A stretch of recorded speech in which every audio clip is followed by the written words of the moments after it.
할렐루야. 오늘도 주님의 크고 놀라우신 은혜와 평강이 여러분에게 함께 하시기를 간절히 축복합니다. 4월 23일 수요일, 오늘 우리에게 주시는 하나님의 말씀은 요한복음 11장 1절로 16절입니다. 한 병자가 있었는데 그는 마리아와 그의 자매 마르다의 마을 베다니에 사는 나사로였다. 마리아는 주님께 향유를 붓고 자기의 머리털로 주님의 발을 씻은 여자요, 병든 나사로는 그의 오라버니이다. 그 누이들이 사람을 예수께로 보내서 말하였다. 주님, 보십시오. 주님께서 사랑하시는 사람이 앓고 있습니다. 예수께서 들으시고 말씀하셨다. 이 병은 죽을 병이 아니라 오히려 하나님의 영광을 드러낼 병이다. 이것으로 말미암아 하나님의 아들이 영광을 받게 될 것이다. 예수께서는 마르다와 그의 자매와 나사로를 사랑하셨다. 그런데 예수께서는 나사로가 앓는다는 말을 들으시고도 계시던 그 곳에 이틀이나 더 머무르셨다. 그리고 나서 제자들에게 다시 유대 지방으로 가자 하고 말씀하셨다. 제자들이 예수께 말하였다. 선생님, 방금도 유대 사람들이 선생님을 돌로 치려고 하였는데 다시 그리로 가려고 하십니까? 예수께서 대답하셨다. 낮은 12시간이나 되지 않느냐?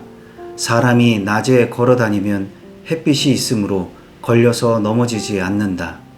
그러나 밤에 걸어다니면 빛이 그 사람 안에 없으므로 걸려서 넘어진다. 이 말씀을 하신 뒤에 그들에게 말씀하셨다. 우리 친구 나사로는 잠들었다. 내가 가서 그를 깨우겠다. 제자들이 말하였다. 주님, 그가 잠들었으면 낫게 될 것입니다. 예수께서는 나사로가 죽었다는 뜻으로 말씀하셨는데 제자들은 그가 잠이 들어 쉰다고 말씀하시는 것으로 생각하였다. 이때에 예수께서 그들에게 밝혀 말씀하셨다. 나사로는 죽었다. 내가 거기에 있지 않은 것이 너희를 위해서 도리어 잘된 일이므로 기쁘게 생각한다. 이 일로 말미암아 너희가 믿게 될 것이다. 그에게로 가자.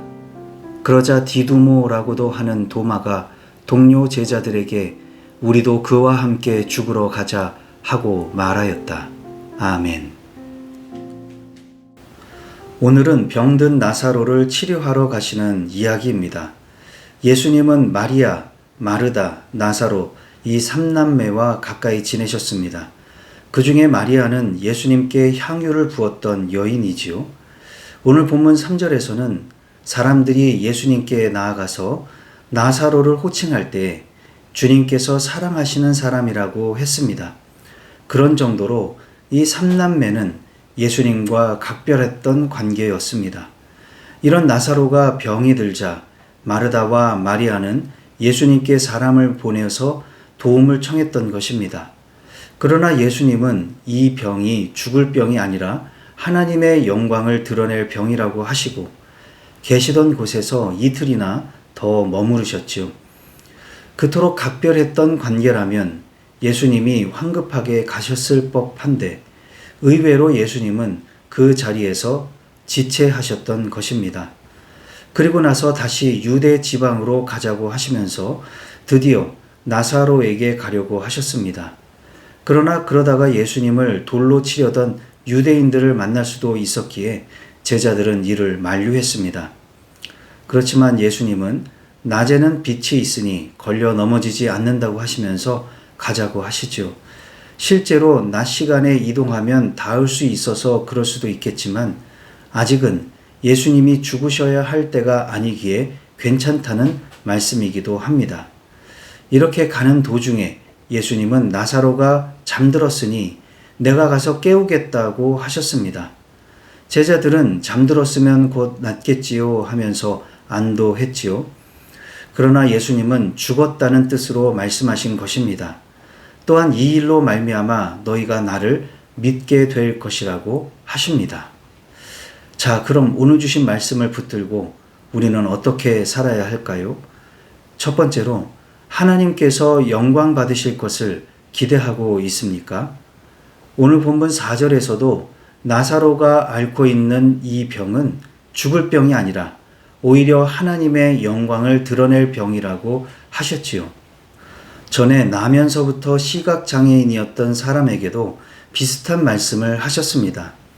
그가 그렇게 된 것은 그의 죄 때문도 아니요, 그의 부모의 죄 때문도 아니요, 하나님께서 하시는 일들을 그에게서 드러내시려는 것이다 라고 하셨지요. 예수님은 이렇게 곤란한 상황을 맞이한 사람들을 향해서 앞으로 이 일이 어떻게 전개될 것인지에 대해 말씀하시곤 했습니다. 이것을 단순히 긍정적인 사고방식이라고만 하기에는 어려울 것 같습니다. 예수님은 단지 상황을 좋게 보시기 때문에 그렇게 말씀하신 것이 아니라 예수님께서 작정하시고 개입하실 때에 상황이 어떻게 달라지는지에 대해 주도권이 있으셨기 때문에 그렇게 말씀하실 수 있었습니다. 그가 병이 들었든 그것이 불치병이든 혹은 나면서부터 장애인이었든 심지어 병들어 죽었든지 간에 그 어떠한 상황 속에서도 예수님께서는 불가능이 없으며 예수님은 모든 것을 변화시킬 수 있는 주권과 능력이 있으셨다는 것이지요. 어떠한 절망적인 상황 속에서도 그런 예수님께서 함께 하시고 개입하실 때 어떻게 달라질지에 대해서 소망을 가지시기 바랍니다. 이 일을 통해 하나님께서 영광 받으실 것을 기대하며 기도하시고 주님을 믿고 의지하시기 바랍니다. 두 번째로, 잠든 사람들을 깨우고 있습니까? 예수님은 나사로가 병이 들었는데도 서두르지 않으시고 지체하셨습니다. 예수님은 왜 지체하셨을까요? 이유를 정확하게 알 수는 없지만 한 가지 생각해 볼 수 있는 이유를 제자들의 우려 속에서 찾아볼 수 있을 것입니다. 성난 유대인들이 예수님을 죽이려고 했기 때문에 곧바로 움직이는 것이 쉽지 않았을 수 있겠지요. 그 외에 어떤 이유가 있을까? 저로서도 많은 시간 궁금증을 가지고 묵상을 해 보았는데요. 그런데 이 부분에 대해서 집중하기보다는 예수님께서 제자들에게 말씀하신 11절 말씀에 집중하는 것이 더 좋겠습니다. 우리가 신앙생활을 하다 보면 하나님께서 지체하시고 침묵하실 때가 있습니다. 그때마다 답답한 마음에 원망과 화를 쏟아낼 수 있습니다. 저도 그런 적이 많이 있었습니다. 그런데 그럴 때마다 하나님께 실망하고 원망하고 화를 내는 것이 상황을 바꾸는 데는 아무런 도움이 되지 않습니다. 그런 것보다는 이런 고난은 나에게 어떤 의미인가? 하나님은 이 일에 대해서 앞으로 어떤 계획을 가지고 계신가? 이런 부분에 더 초점을 맞추고 기도하는 것이 훨씬 더 좋습니다. 예수님은 왜 지체해서 나사로가 죽게 내버려 두셨는지에 대해 구구절절하게 설명하지 않으셨습니다. 그저 우리 친구 나사로는 잠들었다, 내가 가서 그를 깨우겠다 하셨고, 이 일로 말미암아 너희가 나를 믿게 될 것이다 라고 하셨습니다. 우리 자신을 포함해서 우리 주변에는 병든 사람, 상처받은 사람, 영적으로 눌려 있거나 죽음의 문턱에 있는 사람들이 많이 있습니다.